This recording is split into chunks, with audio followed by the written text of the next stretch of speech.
CST, un jour qui restera tristement gravé dans les mémoires des Français à jamais.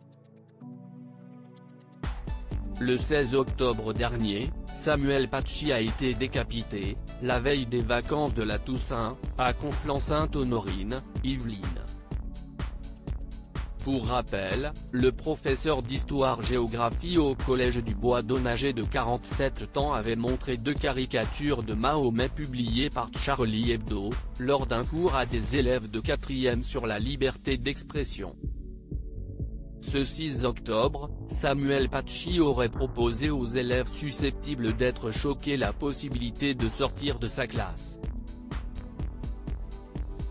Samuel Paty a été tué par un islamiste de 18 ans prénommé Abdouallah Kanzorov.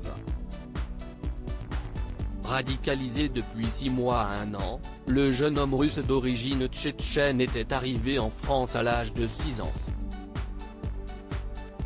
Le 21 octobre, un hommage national a été rendu en l'honneur du professeur.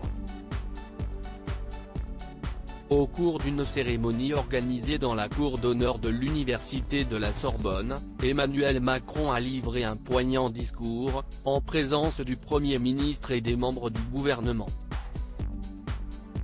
Des proches de Samuel Paty étaient aussi présents, dont l'un de ses amis, professeur lui aussi, qui a lu un texte de Jean Jaurès dédié aux instituteurs et aux institutrices avec vive émotion. La famille de Samuel Paty avait choisi de passer la chanson One de U2, texte unificateur qui a pris une nouvelle dimension ce jour-là. Comment U2 a réagi à l'utilisation de sa chanson pour l'hommage national près de 2 mois après, le bassiste Adam Clayton a accordé un entretien au journal Le Parisien, en kiosque ce mardi 15 décembre, à l'occasion de la réédition d'All That You Can't Leave Behind. Le musicien est notamment revenu sur l'émotion qu'a ressenti le groupe au moment de l'hommage national donné à Samuel Paty, au son de leur chanson.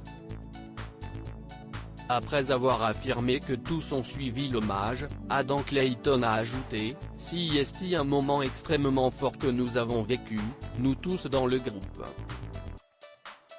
Et de poursuivre, pas seulement parce que nous profitons de votre merveilleuse hospitalité en habitant en France mais parce que le meurtre de ce professeur a marqué un point de non-retour pour votre gouvernement et votre président Macron.